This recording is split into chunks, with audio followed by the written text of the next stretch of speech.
नमस्कार दोस्तों, defence show में आपका स्वागत है।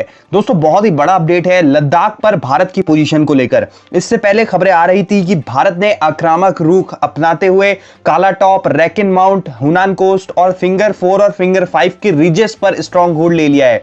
लेकिन लेटेस्ट अपडेट्स के हिसाब से इंडियन आर्मी ऐसे ही कम से कम 30 महत्वपूर्ण पोजीशंस पर कंट्रोल ले चुकी है। तो कौन कौन सी ये पोजीशंस, ये मैं आपको बताऊंगा। साथ ही आपने ये सुना होगा कि कुछ एरियाज ना हमारे हैं ना चाइना के हैं, तो उन एरियाज के बारे में भी आपको बताऊंगा। क्या होते हैं बफर जोन्स, ये सारी बातें मैं आपको एक्सप्लेन करूंगा। तो वीडियो में अंत तक बने रहिए, बहुत ही नॉलेजेबल वीडियो है। साथ ही लेटेस्ट डिफेंस अपडेट्स के लिए चैनल को सब्सक्राइब कर लीजिए, बेल आइकन प्रेस करिए। तो चलिए वीडियो शुरू करते हैं।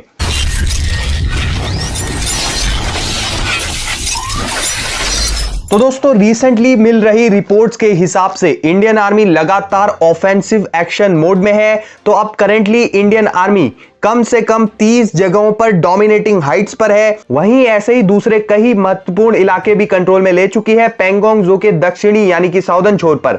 दोस्तों, जैसे कि आपको पता ही है कि पैंगोंग जो लेक के बीचों बीच से एलएसी गुजरती है, तो नॉर्दर्न पैंगोंग जो का ज्यादातर हिस्सा पहले से भारत के कंट्रोल में है। वहीं साउदर्न बैंक पर भी अब हमें बड़े एडवांटेज मिलने लगे हैं। तो ये जो पोजीशंस है जिन पर आर्मी कंट्रोल ले रही है, ये सारी अनऑक्यूपाइड थी, यानी कि बफर जोन्स में आती थी।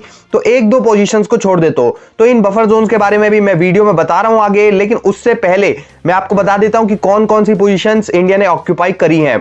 तो Chinese army in buffer zones को कैप्चर करने की फिराक में थी, जो कि एलएसी की भारतीय साइड में थी। जिन पोजीशंस पर कंट्रोल लिया गया है इंडियन आर्मी के द्वारा, उनमें से मेन पोजीशंस मैं आपको बता देता हूं। तो गवर्नमेंट सोर्सेज के हिसाब से रेजांगला, रैकिनला पर भी पोजीशन स्ट्रांग है भारत की, और स्पंगूर घाटी है जो वहां पर, उस पर भी हम डोमिनेट कर रहे हैं। इसके अलावा जो सबसे नए एरियाज फ्रेशली कंट्रोल में लिए गए हैं वो है पेट्रोल पॉइंट 27 से लेकर पेट्रोल पॉइंट 31 तक। इसके अलावा दोस्तों ब्लैक टॉप हिल, हुनान कोस्ट, हेलमेट, गुरंग हिल, गोरखा हिल और मगर हिल्स, ये सारे एरियाज इंडियन आर्मी ने अपने कंट्रोल में ले लिए हैं। ये न्यूट्रल एरियाज थे दोस्तों। इसके आसपास कई छोटे छोटे पहाड़ भी पोजीशन पे लिए गए हैं इंडियन आर्मी के द्वारा।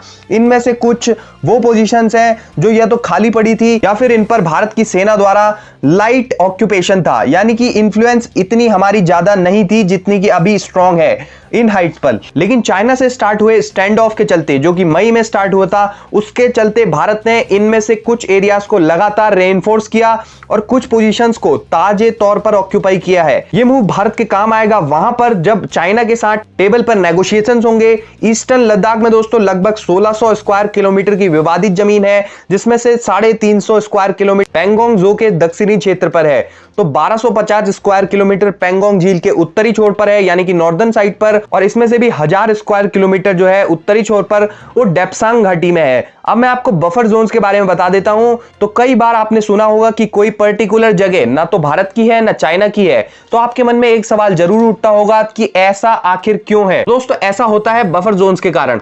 ये जोन्स वो एरियाज होते हैं जिन पर कोई भी देश इंफ्रास्ट्रक्चर, कैंप्स या फिर परमानेंट डिप्लॉयमेंट नहीं कर सकता। ये दो देशों के बीच के इंटरनेशनल बॉर्डर्स होते हैं, ताकि दो आर्मीज के जवानों का आमना सामना ना हो सके, जिससे कि शांति बनी रहे।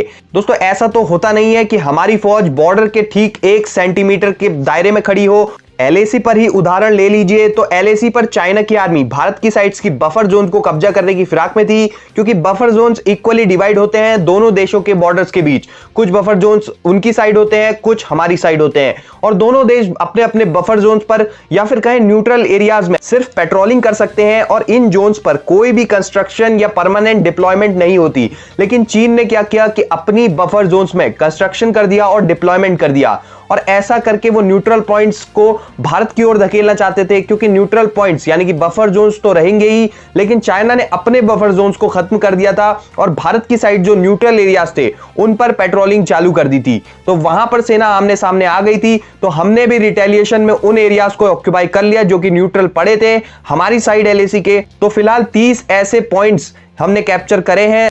आगे क्या क्या होता है इस पर मैं नजर बनाए हुए हूं, और कोई नया अपडेट इंडियन चाइना मामले में आता है तो मैं आपको जल्द से जल्द अपडेट करने की कोशिश करूंगा। तो आप चैनल को सब्सक्राइब कर लीजिए, बेल आइकन प्रेस करके ऑल नोटिफिकेशंस ऑन कर लीजिए, ताकि आपसे कोई अपडेट मिस ना हो। जय हिंद, वंदे मातरम।